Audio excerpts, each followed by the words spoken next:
दोस्तों हाल ही में reserve bank of India ने जो फिनेंशियल रिपोर्ट पब्लिश किया उसमें बताया कि ग्रॉस एनपीए है वो 7.5% से बढ़ के जो है 13.5% एटलीस्ट जो है होने वाला है। सो दोस्तों इतना बुरा जो है कंडीशन बैंक का हो सकता है, लेकिन इसके बावजूद दोस्तों कल जब बजट पेश हुआ उसके बाद जो है बैंकिंग का जितना भी शेयर था वो जबरदस्त उछाल मारा और आपको बताना चाहूंगा लगभग जो है 5 दिनों में 20% के आसपास जो है बैंकों का शेयर उछला। सो दोस्तों बजट में हमारा फाइनेंस मिनिस्टर ने ऐसा क्या अनाउंसमेंट कर दिया जिसके चलते बैंक का इतना जो शेयर का दाम बढ़ गया, और साथ ही साथ इसमें आपका जो लोन है उसके साथ आपका क्या फायदा या क्या नुकसान हो सकता है, इसमें कौन कौन सा पॉजिटिव पॉइंट है, कौन कौन सा नेगेटिव पॉइंट है, बहुत सारा डाउट है। ये सारा इस वीडियो के माध्यम से मैं आपको क्लैरिटी दूंगा और आपके लिए बहुत जानना जरूरी है। अगर आपने कोई भी बैंक या एनबीएफसी से लोन लिया है और आप उसको प्रॉपर्ली पे नहीं कर रहे तो वीडियो को थोड़ा भी मिस मत करिए, स्किप भी मत करिए, नहीं तो आपको कुछ समझ में नहीं आएगा। स्टेप बाय स्टेप आपको मैं बताऊंगा पूरा चीज देख। सो दोस्तों मैं हूं हसन, आप देख रहे हैं you need to know. Video आपको अच्छा लगता है तो प्लीज जो है लाइक कर दीजिए जिससे कि मुझे काफी मोटिवेशन मिलता है।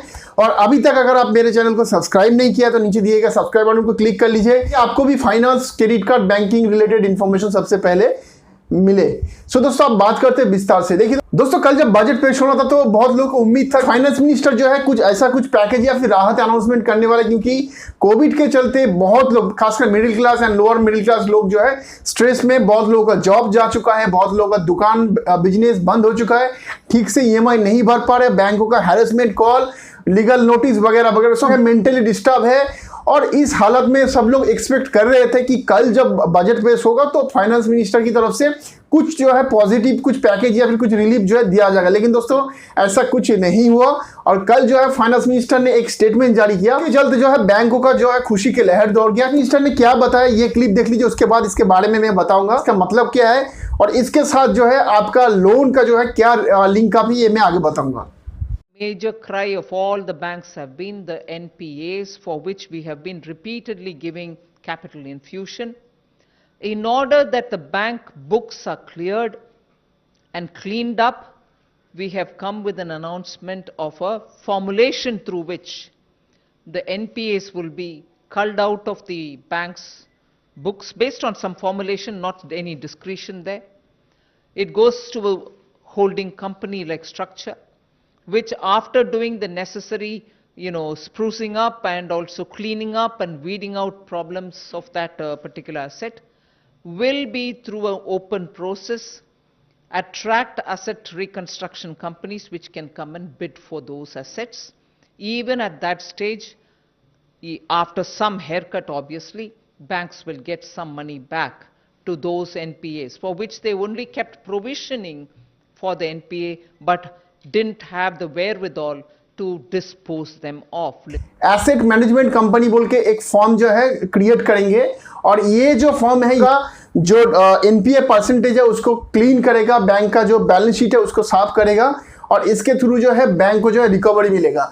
लेकिन दोस्तों इसके साथ साथ आपका लोन भी जो जुड़ा हुआ है इसके बारे में मैं आपको बताऊंगा, लेकिन उससे पहले बता दूंगा ये जो फॉर्म है इसको ही दोस्तों बैड बैंक बोला जाता है। ये दोस्तों तो मैंने 12 दिन पहले मैंने बताया था कि जो है बैड बैंक की जो है अनाउंसमेंट होने वाला है और फाइनेंस मिनिस्टर जिस दिन बजट पेश करेगा उसी दिन होने वाला। मैंने बताया था दोस्तों वही हुआ।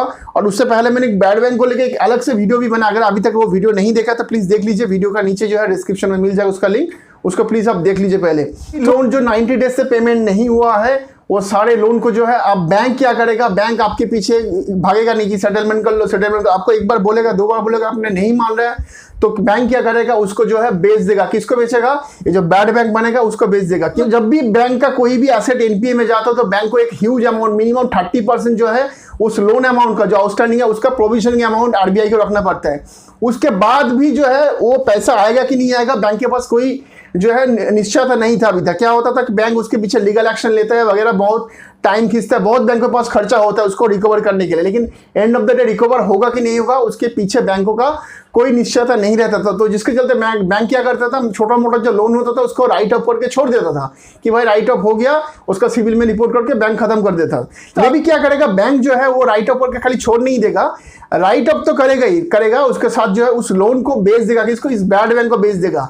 अभी बैड बैंक मान के चलिए 1 लाख का किसी का लोन आउटस्टैंडिंग है, सो उसका एनपीए हो चुका है, तो बैंक क्या करेगा, बहुत कोशिश कर लिया, आपसे कॉल किया, भाई पैसा दे दो, आपने बोला मेरे पास नहीं है, जॉब नहीं है वगैरह नहीं है, तो आपको सेटलमेंट का ऑफर दिया, आपने बोला कि मैं सेटलमेंट करने के लिए भी हालत में नहीं हूँ वगैरह वगैरह बोल के सो बैंक ने किया क्या, उस लोन को क्या करेगा, अभी उसका बैलेंस शीट से हटाना है। सो बैलेंस शीट से अगर हटाना है तो बैंक का एनपीए को जो है राइट ऑफ दिखाना पड़ेगा। तो बिना राइट ऑफ दिखाए बैलेंस शीट से जाएगा नहीं। क्या हो रहा था कि अगर ये राइट ऑफ हो जाता था तो मैक्सिमम सिनारियो में वहां पे रिकवरी जो है कम हो जाता था। इसके लिए मैंने ऑलरेडी एक वीडियो भी बनाया है, राइट ऑफ होने के बाद क्या होता है। सो मैक्सिमम मतलब छोटा मोटा जो अमाउंट होता है तो उसमें रिकवरी प्रोसेस बंद हो जाता है। खाली जो एग्जिस्टिंग प्रोसेस था उसके अनुसार तो बैंक को कुछ नहीं मिल रहा था, ऊपर से जो है बैंक को उस 1 लाख का आउटस्टैंडिंग के ऊपर 30,000 जो है प्रोविजनिंग रखना पड़ता था। किसको, आरबीआई को। सो अभी क्या करेगा वो बैंक जो है इस लोन को, जो 1 लाख रुपए का जो पैसा आ नहीं रहा है, सारा कुछ हथकंडे अपनाने के बाद उस लोन को जो है ये इस बैड बैंक को बेच देगा। 10,000, 20,000, 30,000 जितना भी हो, मतलब अभी तक जो जितना जीरो आ रहा था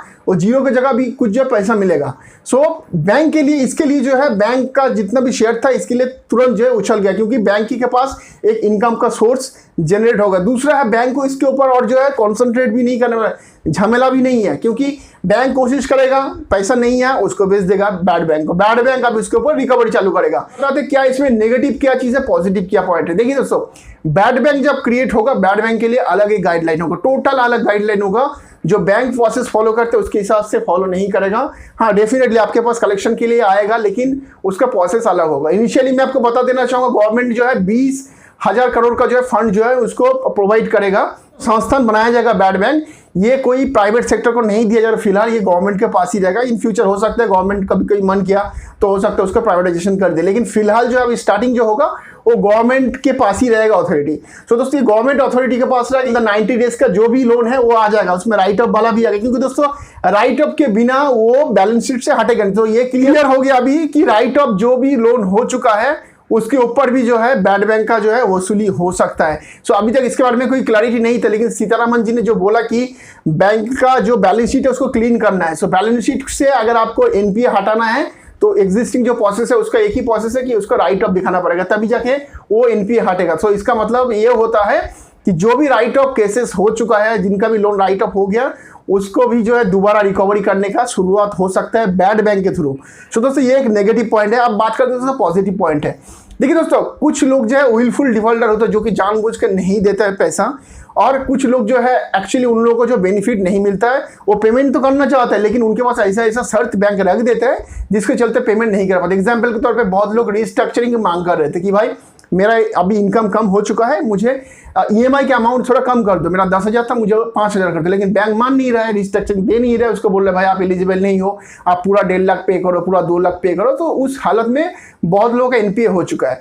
सो दोस्तों ये बैड बैंक जो है वो सारा चीज को समझेगा, किसका क्या कैपेसिटी है, उसके हिसाब से उसको दोबारा जो है रिकंस्ट्रक्शन करके जो है दोबारा न्यू लोन बना के उसको छोटा छोटा ईएमआई में डिवाइड कर दिया। आप हो सकता है जो रेट ऑफ इंटरेस्ट थोड़ा कम करके आपको नया प्लान बना दे। सो दोस्तों इसके बारे में अभी तक कोई ड्राफ्ट नहीं बना है, गाइडलाइन नहीं बना है, लेकिन दोस्तों इसमें पॉजिटिव पॉइंट ये भी है क्योंकि ये अलग बॉडी है जो कि बैंक से अलग से काम करेगा।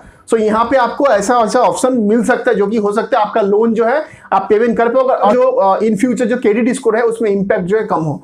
सो दोस्तों ये एक पॉजिटिव पॉइंट हो सकता है। मुझे दोस्तों जो लग रहा है इसी साल जो है ये टोटल लागू हो जाएगा और ऑपरेशनल भी स्टार्ट हो जाएगा दोस्तों। सो दोस्तों आपको क्या लगता है, इससे क्या आपको कोई जो है बेनिफिट मिलेगा या फिर आपको लग रहा है कि आपको हैरेसमेंट किया जाएगा? आप क्या सोचते हो इसके बारे में जरूर मुझे बताइए। और साथ ही साथ दोस्तों ये भी बताइए कि कल जो बजट पेश हुआ आपको कैसा लगा? बजट क्या सही था या आपके हिसाब से वो गलत था, मतलब आपके लिए कुछ नहीं था? आप मुझे जरूर वीडियो का कमेंट सेक्शन में बताइए। सो दोस्तों हम मिलते हैं अगले वीडियो में, तब तक अपना बहुत सारा ख्याल रखिएगा। जय हिंद, वंदे मातरम।